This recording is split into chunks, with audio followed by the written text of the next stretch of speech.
Ladies and gentlemen, the President of the United States.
South should be on.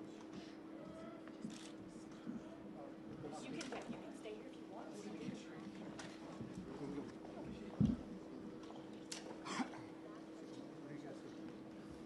Are they doing a colonnade one? What's that? They doing a colonnade one? Yeah. So I'm just gonna sit here, pick them up here.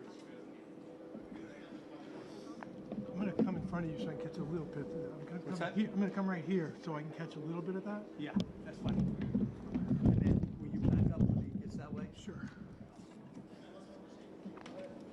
Or can I stay here if I'm out of your way? What's that? Yeah, you're good there. Because he should be walking down there.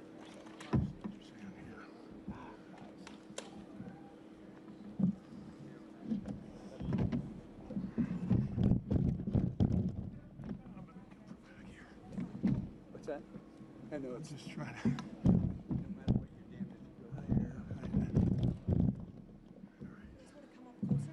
They're going to be in your shot. You guys want to come up here? Everybody's in the shot. Do you want to go over there? I just Well, thought, what then is I'll this never shot? get back here for Yeah, this. I What mean, is this? we prefer to pick up. I'm going to pick it up right here. Okay, that's Coming fine. Yeah, that's fine. Whatever. And then you're going to back up this, right? I am. Okay, awesome. Thanks, bud.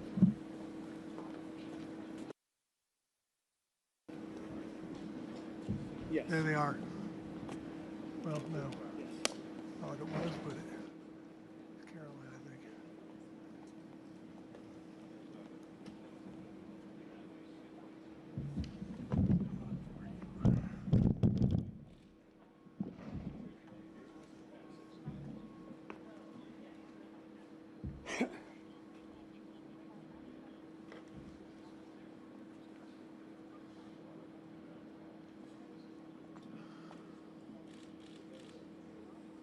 Yeah. Yeah, there's no wrong.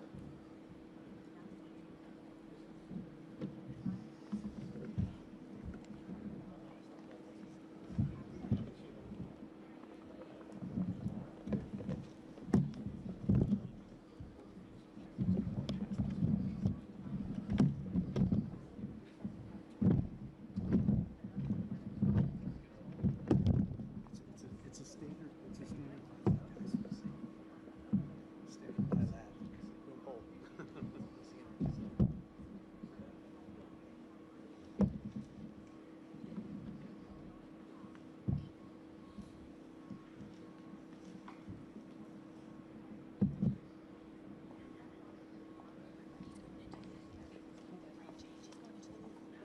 Yeah?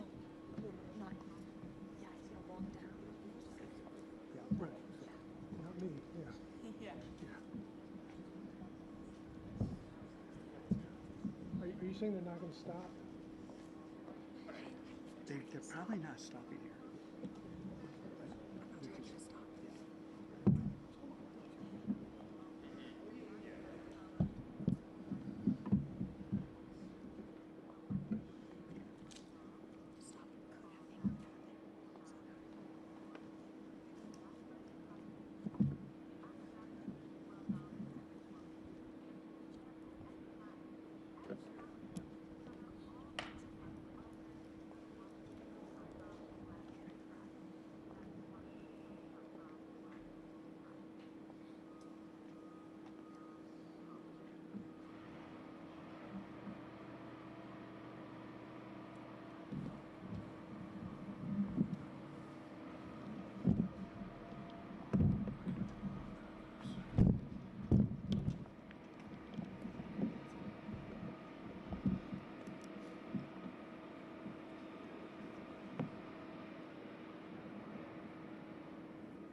see the video? Does it look a little off?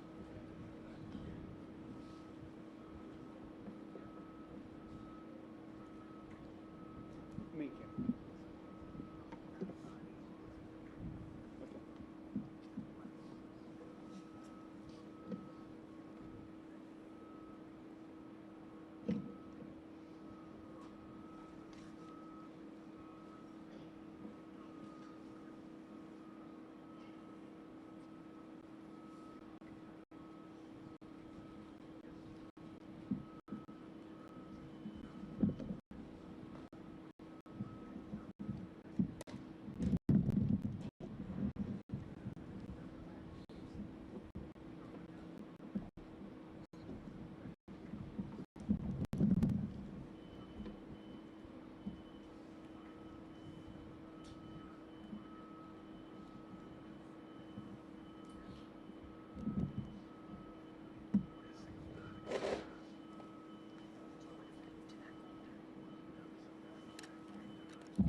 Okay.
A little bit.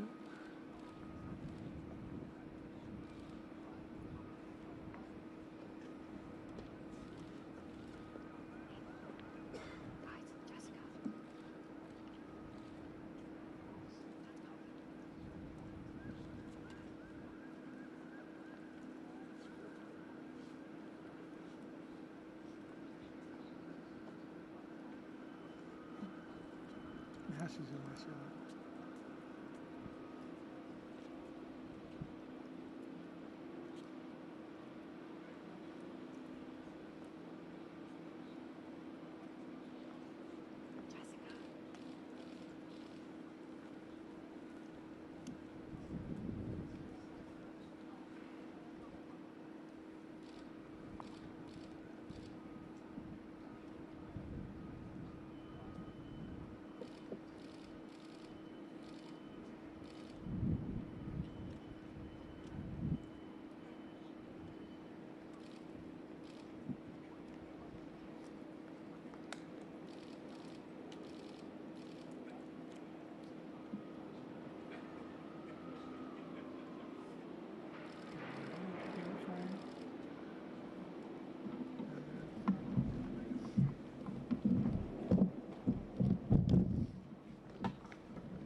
He's a good guy. I'm giving you a build-up. Good guy. He is. Yes, definitely. That's an easy performance. That's an easy one. And you know, what I think are great personalities in the world of sport. I'm not spending any money.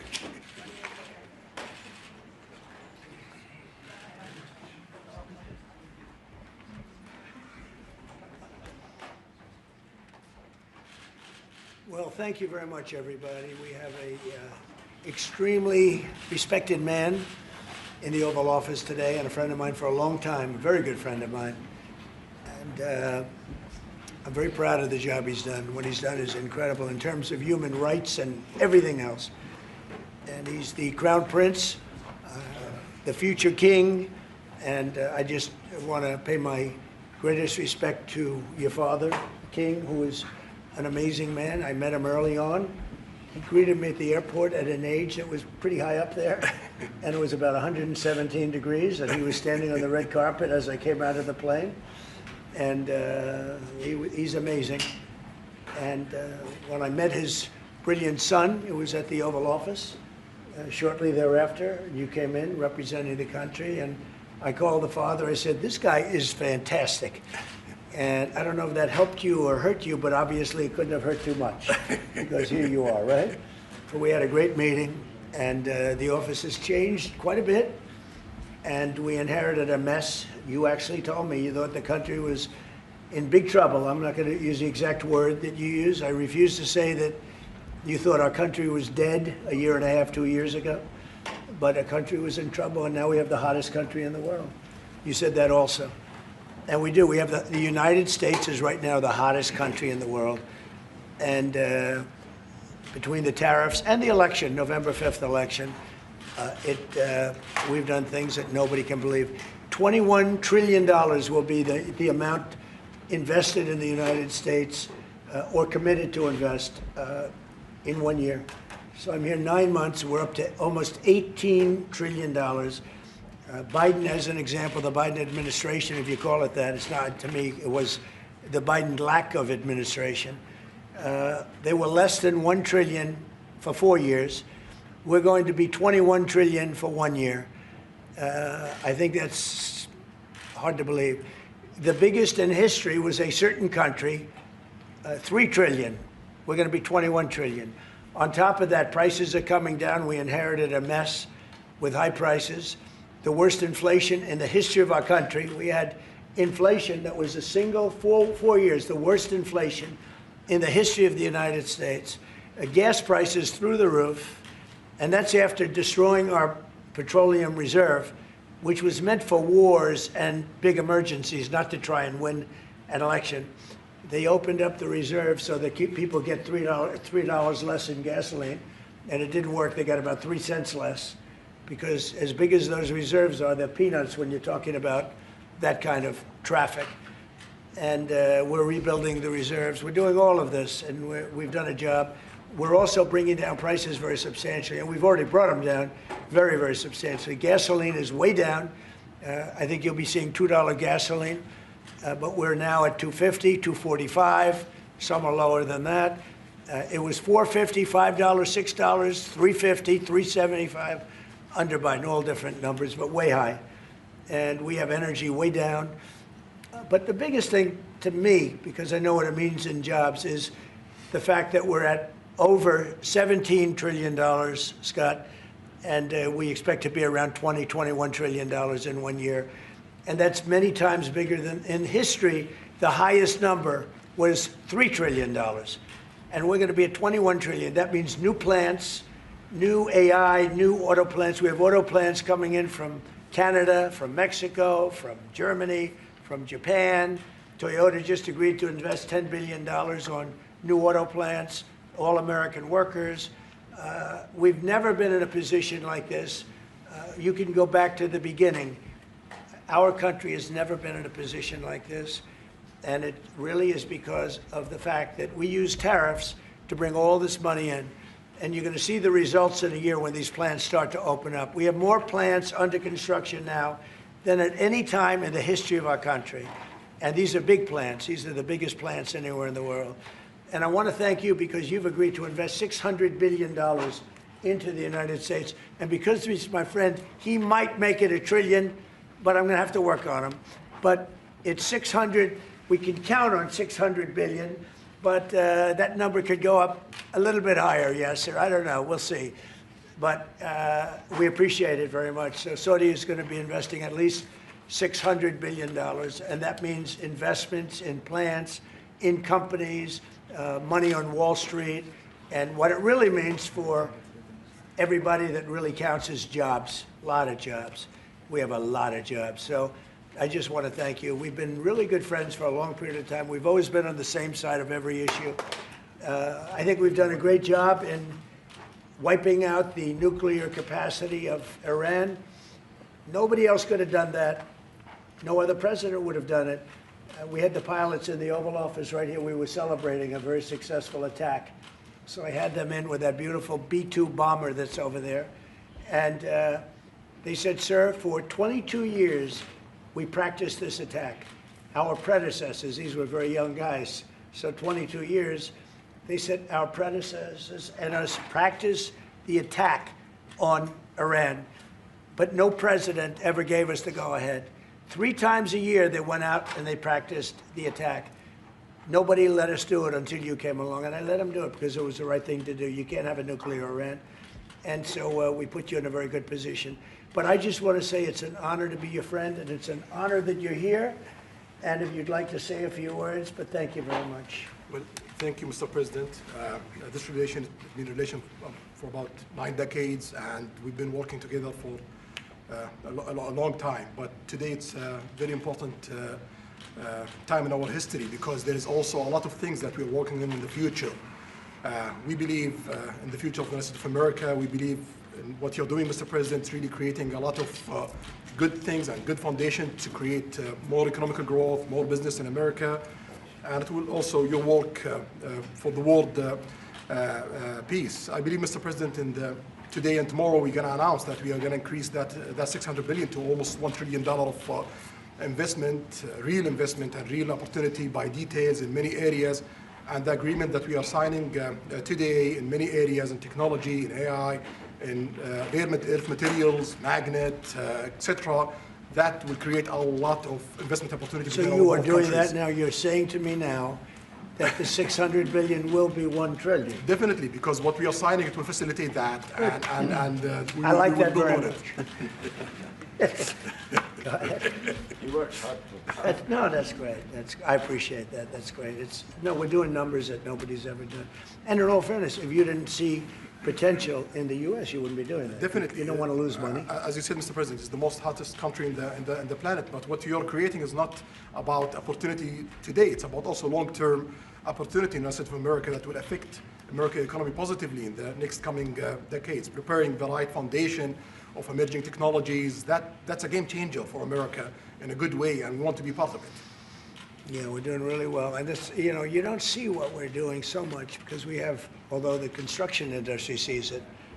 If you look at Caterpillar, who's been incredible, the tractors, everything else, the numbers that we're doing in construction are unbelievable.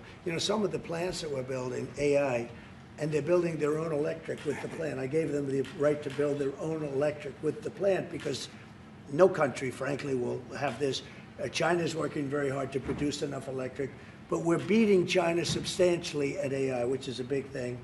And we had a great meeting 2 weeks ago with President Xi, but on AI, we're doing well. And I have a man, David Rommel. Yes, sir. David, could you say a few words about what you're seeing on the job front and all of the, some of the assets, and also how we've been helped by the Saudis in terms of the kind of investment they've made, please. Yeah, most certainly. Thank you for the opportunity. I am a facility leader for GE Vernova, and if you look at the landscape for GE Vernova investment, over $750 million in the U.S. focused on true manufacturing jobs here stateside. We're looking at tripling the output of our Greenville, South Carolina facility, where we make the gas turbines that are supporting U.S. needs as well as the Saudi Arabia needs. Right. So real jobs, $300 million in gas investment, resulting in over 500 pieces of new equipment being installed in the Greenville, South Carolina facility. That translates into roughly 1,800 jobs across the board for GE Vernova as we try to scale capacity to be able to meet this demand. Along with that, we're partnering with local communities to build the skill set that's required to meet these capacity needs. So that talent pipeline is incredibly important. So it's real jobs in the manufacturing space. Well, you've been great, and thank you very much. And we love that state. I won that state by record numbers. I won a lot of states by record. Texas, a lot of them by Indiana. We're working with Indiana or something right now. We won that. We won a lot of them by records, but that was one of them. I want to thank you very much. Say hello to everybody. Great job. You're doing a great job. Thank you. So just in wrapping up, we'll take a couple of questions, but I want to just tell you what an honor it is to be your friend. And I very much appreciate the investment of now $1 trillion, okay? I'm glad you got that out. I didn't want to be the one to tell them, but that's great news. We keep increasing, Mr. President. I know. Each time the opportunities are just increasing more and more. Well, the opportunities, right? You know, we're doing better. Even if you look back 6 months ago, I mean, now all of a sudden you feel even better. So, and I think we're only going to go in one way. Does anybody have any questions? Mr. President, have you approved the export licenses for advanced chips to Saudi Arabia? The export licenses? We are working on that. We're negotiating that right now. Marco, do you want to talk about that, or Scott? Well, I mean, that's part of, we may have announcements on that later today, but that's what we've been working on is the mechanics by which something like that could be achieved, and it's part of the broader process, part of this broader engagement and cooperation between our two countries. Certain levels of chips. Yeah. And for the Crown Prince, Your Royal Highness, you're talking about $1 trillion of investment. Could the kingdom continue to do that with oil prices in the mid-60s? We are not creating a fake opportunities to, please America, please President Trump. It's real opportunities. For example, when you ask about the AI and the chips, Saudi Arabia have a huge demand a huge need of computing power, and we're gonna spend in the short term around $50 billion by consuming those semiconductors for our needs in Saudi Arabia. And with the agreement that we're gonna have with North America, that will allow us to focus that consuming power in the short term by $50 billion from the South America, and long term with hundreds of $billions in the long term. So there's a lot of real opportunities that fit to our need in Saudi Arabia and fit to our investment strategy. Mr. President, is it appropriate, Mr. President, for your family to be doing business in Saudi Arabia while you're president? Is that a conflict of interest? And Your Royal Highness, the U.S. intelligence concluded that you orchestrated the brutal murder of a journalist. 9/11 families are furious that you are here in the Oval Office. Why should Americans trust you? And the same to you, Mr. President. Now, who are you with? I'm with ABC News, sir. You're with who? ABC News, sir. Fake news, ABC fake news, one of the But the worst, question is one of the legitimate, worst sir. in the business. But I'll answer your question. Thank you. I have nothing to do with the family business. I have left, and when I've devoted 100% of my energy. What my family does is fine. They do business all over. They've done very little with Saudi Arabia, actually. I'm sure they could do a lot. And anything they've done has been very good. That's what we've done. We've built a tremendous business for a long time. I've been very successful. I decided to leave that success behind and make America very successful. And I've made America more successful by far than it ever was, and that it ever could have been, no matter who was president. There would be nobody bringing in $21 trillion, that I can tell you right now. As far as this gentleman is concerned, he's done a phenomenal job. You're mentioning somebody that was extremely controversial. A lot of people didn't like that gentleman that you're talking about. Whether you like him or didn't like him, things happen. But he knew nothing about it, and we can leave it at that. You don't have to embarrass our guest by asking a question like that. It's just you ask, Mr. President, please, go ahead. you allow me to answer.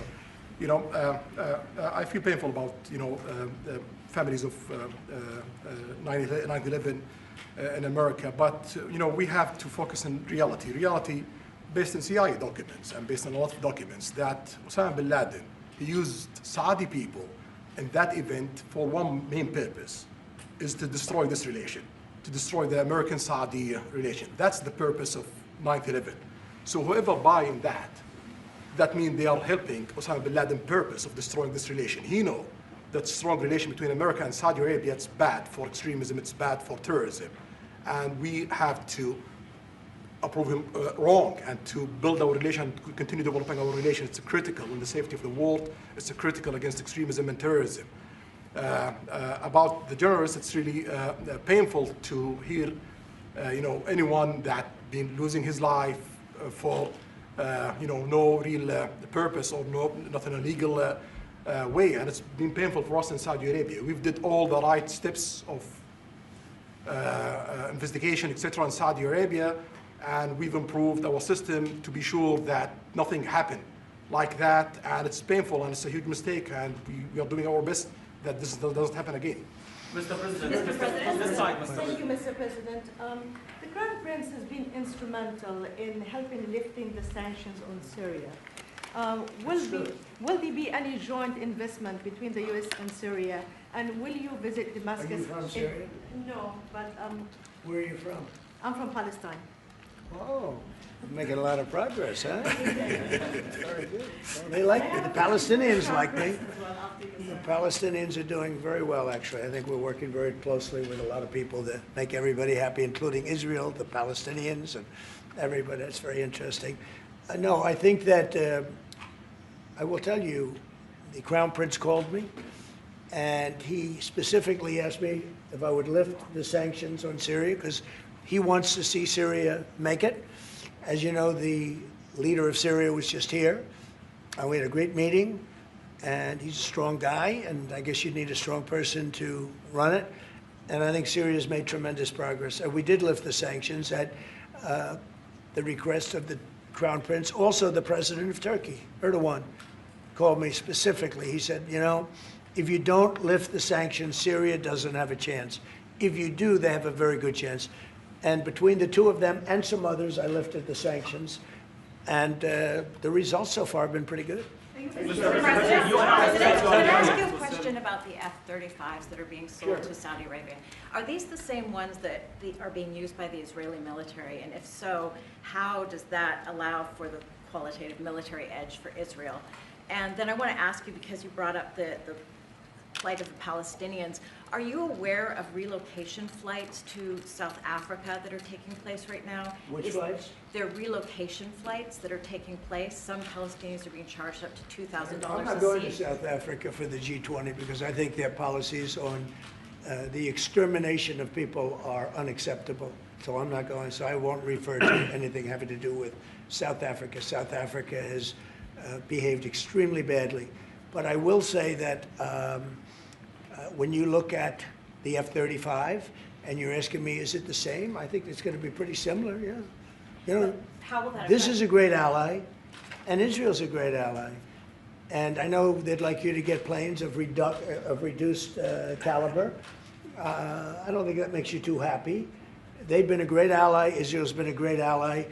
And we're looking at that exactly right now. But as far as I'm concerned, I think they are both at a level where they should get top of the line. Yes, please. I just want to ask for the Crown Prince, if I could just ask about the direct talks between U.S. That's all right. Steve, 1 second. Go ahead. Have you reached an agreement on a U.S. Saudi defense treaty today? And are you going to bring up the Abraham Accords in your discussion? I already brought them up. What did you say? I think I got a positive response. Would you like to respond? Yeah, so definitely we believe having a good relation with all Middle Eastern countries, it's a good thing. And we want to be part of the Ibrahim Accord, but we want also to be sure that we secure a clear path of two-state solution. And today we have a healthy discussion with Mr. President that we're going to work on that to be sure that we can prepare the right situation as soon as possible to have that happen. I think we're, I don't want to use the word commitment, but we've had a very good talk on the Abraham Accords. We talked about one state, two state. We talked about a lot of things in a short period of time. We'll be discussing it further, too. But I think you have a very good feeling toward the Abraham Accords. Yes, definitely, Mr. President. We want peace for the Israelis. We want peace for the Palestinians. We want them to coexist peacefully in the region. And we will do our best to reach that day. And the defense agreement, have you reached agreement on that? We pretty much have. Question for the Crown Prince, if I could just finish. We have reached agreement on that. Okay. I wanted to ask you about the direct talks between the United States and Iran. Have you been fully briefed on that, and are you concerned at all about how this might impact Saudi security interests? Well, we are close ally. We'll be working closely together on that issue, and we will do our best to help to reach a deal between the United States of America and Iran. And we believe it's good for Iran's future to have a good deal that will satisfy the region and the world and the United States of America. So we will do our best to see that they happen. And by the way, Iran does want to make a deal. I can say I think they very badly want to make a deal. I am totally open to it, and we're talking to them, and we start a process. But it would be a nice thing to have a deal with Iran, and we could have done it before the war, but that didn't work out. And something will happen there, I think. But they would very much like, I mean, they may say something else, but they would very much like to have a deal. Do we have a President, timeline? announced Yeah. that you are going to sell 35 F-35 jets. You are planning. You said you are planning to sell the F-35 jets to Saudi Arabia. Yeah. Is it part of the security agreement? And how you assess the defense partnership between Saudi Arabia and the United States? And the question for Well, no, I just said it, though. I mean, we're going to sell them F-35s. That's the end of the question, I guess. Is it part of the security agreement or no? No, we're going to have a deal. They're going to purchase F-35s. They're buying them from Lockheed, and it's a great plane. We make, by the way, the best military equipment. You saw that during the Iran little skirmish. We make the best planes, the best missiles. We make the best offensive missiles. We make the best military equipment in the world. Nice. For His Royal Highness, I would like to ask you about how you see the cooperation between the United States and Saudi Arabia in the advanced technological field, especially AI, and how it will support Saudi Arabia to serve its goal to achieve the vision of 2030. Well, I will try to answer that in short, but definitely there's a lot of interest in many industries between Saudi Arabia and America, and we are signing a lot of agreements in different areas that will really add value to American economy, but also to add value to us in Saudi Arabia. And AI, it's critical for us because one of the long-term problems that we could have is lack of workforce. As you've seen in the past few years, some of them have reached 30% of the global immigration to Saudi Arabia. So we know that to assure the Saudi Arabia GDP growing with the lack of workforce that we have, we need to use a lot of computing power to replace job in the long term. So that's huge demand in Saudi Arabia, and we want to link it to American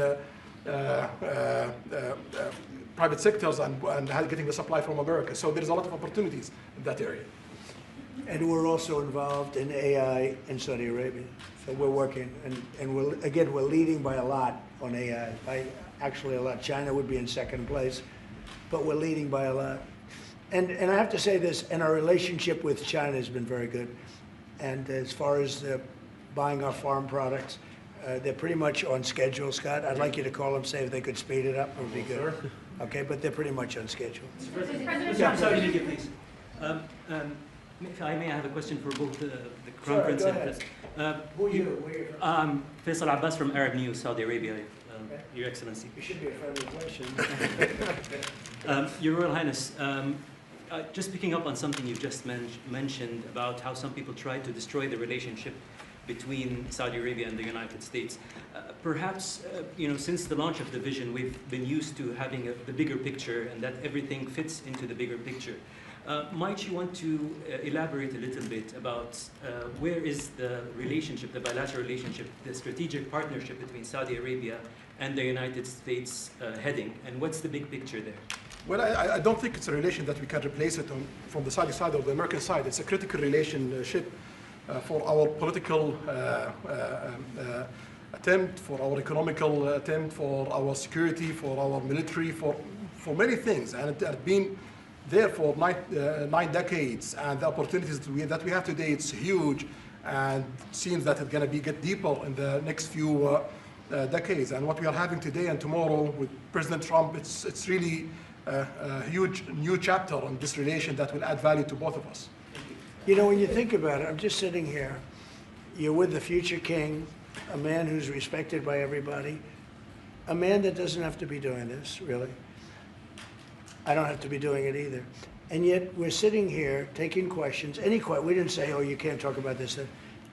And there's never been transparency like this, even in his country, but there's never been, in our country, that's been acknowledged. But We didn't put restrictions, and I'm saying it's sort of wonderful to be taking questions from all over the world. Everybody's here. This is just a small group representative of tremendous numbers of media that are outside, that are very jealous that these people were so selected. But they're representing a lot of people that are outside. I think it's terrific that we can be sitting here being this open, and, you know, I think it's really a wonderful thing. Yeah. If you don't mind, I have a personal question for you. Okay, here we go. So apart from everything you mentioned in your opening remarks, you forgot to mention that you've de-escalated 7 wars since you started. At least in our part of the world, you are seen as a peacemaker. And adding that to all the executive orders and everything else you've mentioned, I really have to wonder, you, in your speech in Saudi Arabia, I was there, you said that His Royal Highness does not sleep at night thinking how he does things better. We wonder in Saudi Arabia, how do you manage your own time? And what's your formula for management? He does not sleep much, and I don't sleep much. I think we have the same schedule. We're thinking about our countries. And if you sleep a lot and you're president, we just had one that slept more than any president. He broke every record. He sleeps all the time, during the day, during the night, on the beach. The only guy could fall asleep on the beach with the press watching. No, he's not a sleeper. I'm not a sleeper. We don't. We talk at night. We can talk. I can call him almost any time. He goes, "Hi, how you doing?" It's like the craziest times. But no, when you love your job, when you love your country, and when you're in a position like we are, future king, highly respected, crown prince, and in my case, president, you're thinking about your country. You're thinking about making America great again. We're thinking about keeping Saudi Arabia strong and vital, and in a pretty tough part of the world, tricky part, right? Tricky part, a lot of tricky people. But he thinks about his country, and I think about my country. I don't want to sleep. President Trump, do you expect a formal civil nuclear deal to be reached soon? Can you talk to us about that aspect With of who? with Saudi Arabia? I can see that happening. Yeah. Do you think that an agreement will happen today? It's not urgent. You know, it's always when you have civil nuclear, but you have more oil than almost anybody else. We actually have more oil and gas than they do, but I refuse to say that. We have more than we have more than anybody. Can you imagine? And on the F-35s, are those sales? Israel had reportedly wanted those sales to be conditioned on Saudi Arabia moving to normalized relations. Israel will be happy.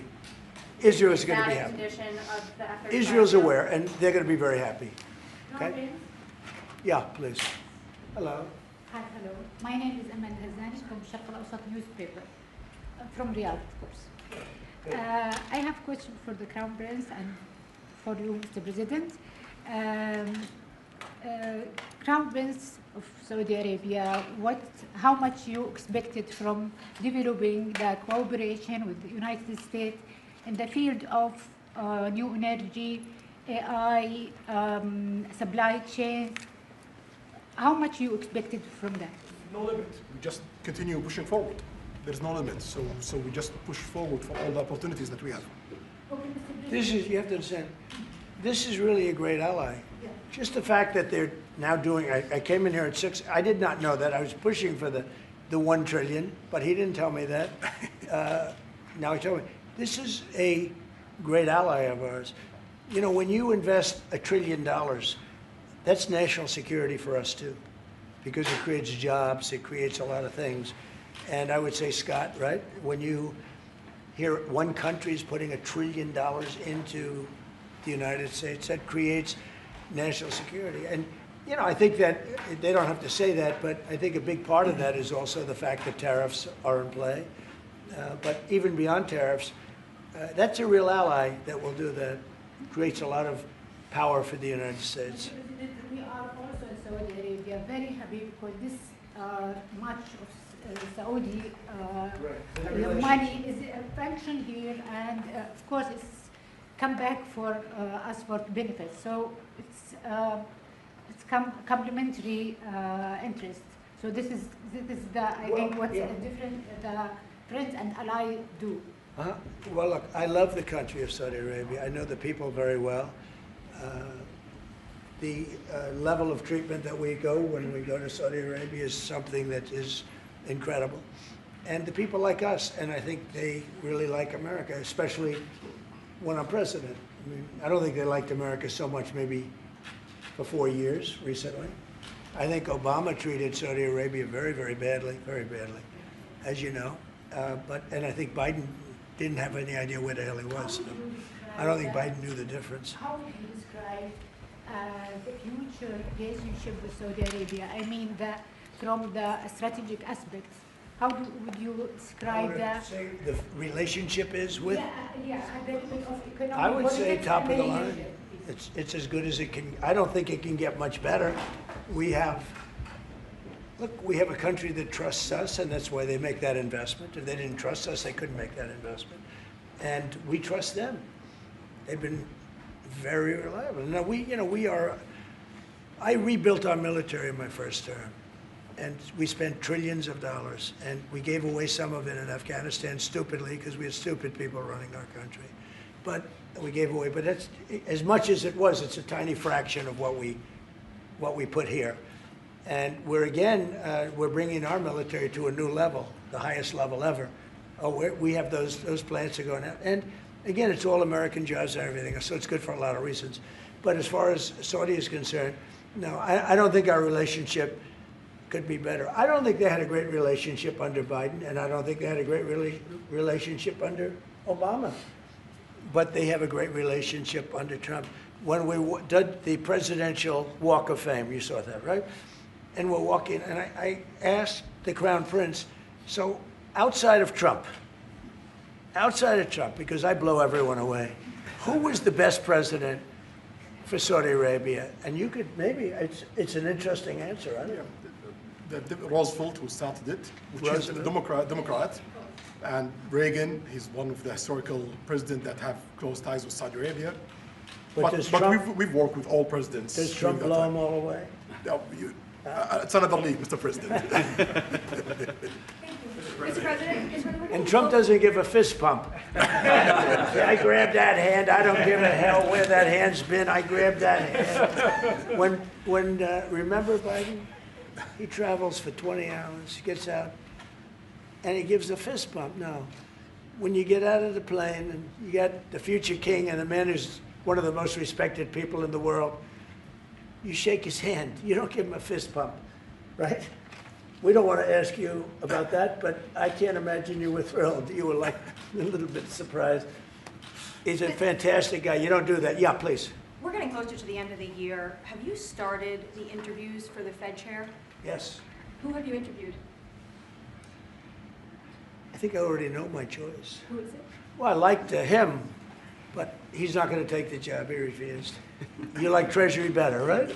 Much better, sir. So we are talking to various people. And frankly, I'd love to get the guy currently in there out right now. But people are holding me back. He's done a terrible job, hurting housing a little bit. The truth is, we've been so successful, we've blown past his interest rate stupidity. He's been wrong. That's why I call him too late. He's too late. Jerome Too Late Powell. He was recommended to me by a guy that made a bad choice. And it's too bad. But despite that, it's having very little impact because we have all of these things happening. But it has an impact on housing to a certain extent. He's a fool. He's a stupid man. But we have some very good people. Yes, sir. You'll be sitting down with them in the near future, and we have some surprising names, and we have some standard names that everybody's talking about. And we may go the standard way. It's nice to every once in a while go politically correct. But we have some great names. Steve, please. Have you talked to President Maduro of Venezuela yet? Are you still open to that? He wants to talk. Yes, sir. Yeah, I'm open to talk. I talk to everybody. But no, he wants to. They treated us very badly. They sent all of their prison population into the United States, and we're getting them out rapidly. But he sent all of his, and he sends drugs into the United States and other things. No, he treated us badly.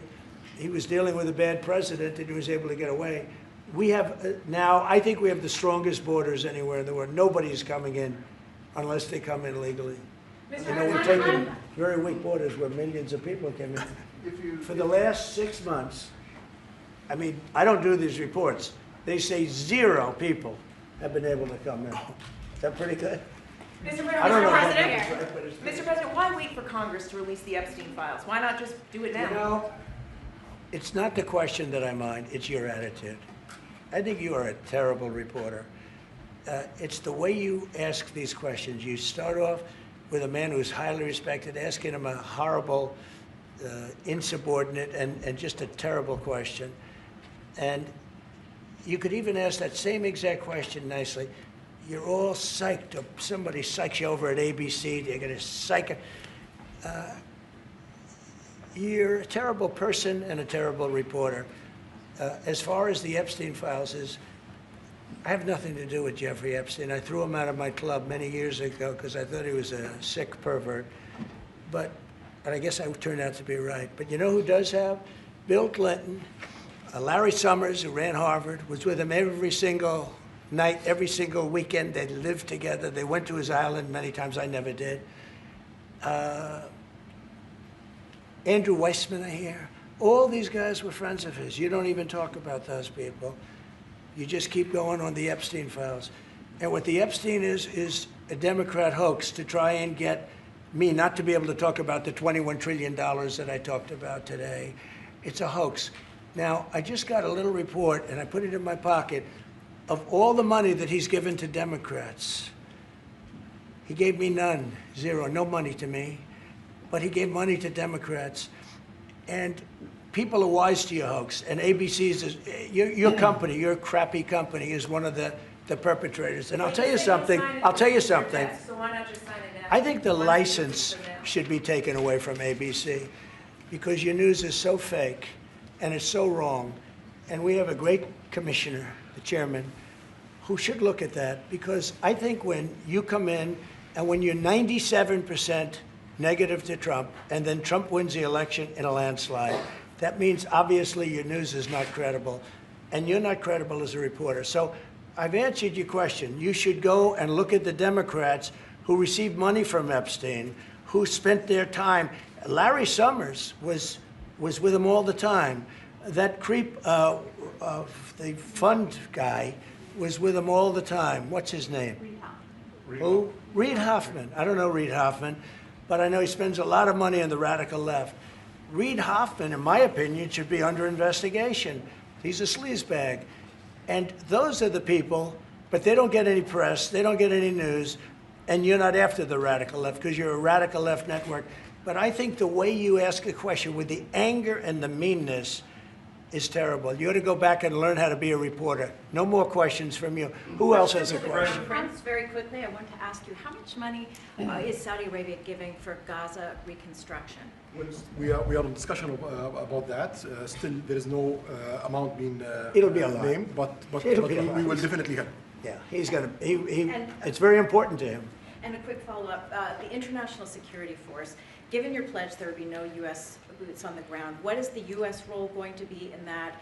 And how do you sort of ratify the allegations that this could undermine Palestinian sovereignty and even the path to statehood? Look, I think we're going to get along great with the Palestinians, and we know their leadership. We just had a very, you hate to say war, but it was a war. Very, very successful. And you could say really it was on behalf of everybody. We did that on behalf of everybody. And the outcome was extraordinary because we had the best pilots, the best equipment, the best planes, the best everything. And Israel bought the best equipment. They bought it from us. Everything's from us. It all starts here. This office, I was talking to the Crown Prince a little while. You walk into this office, for somebody from the outside, the Oval Office, it's the most powerful place in the world. You're standing right now in the most powerful place in the world. And no matter how big you are, these are the biggest people, the richest people. They walk into this office. It's special, isn't it? Look at him. He's so happy to be here. But you walk into this office. It's the Oval Office. And we've done a lot of good with this office. I've stopped actually 8 wars. I appreciated your question before. But I've actually stopped 8 wars. I have another one to go with Putin. I'm a little surprised at Putin. It's taken longer than I thought. But we stopped India and Pakistan. I could go through the list. You know the list better than I do. I'm very proud. And I stopped one that was almost ready to start again. You know, there was one that was ready to start. And they're doing very well. So and it all took place right here in the Oval Office, whether by telephone or whether by they came in. Many of these leaders have come in, and you know, they signed their peace deals right here in the Oval Office. So no matter if it's the biggest business people in the world or the greatest leaders in the world, the biggest leaders in the world, like the gentleman on my right, everybody walks into the Oval Office and they say, wow.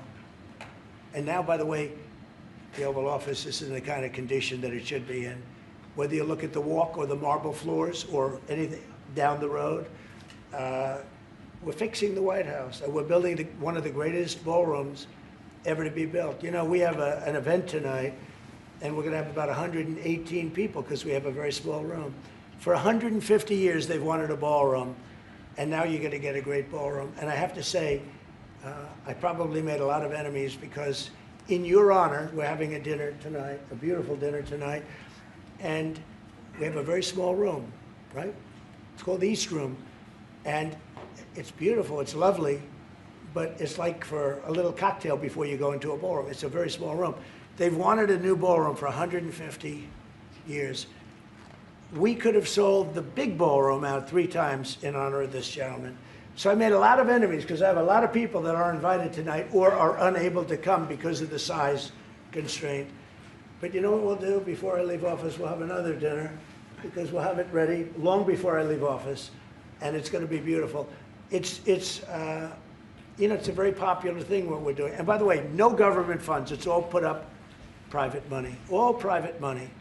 And in the case, I think it's there's a restriction on foreigners. Otherwise, I could have asked you just for a check, okay?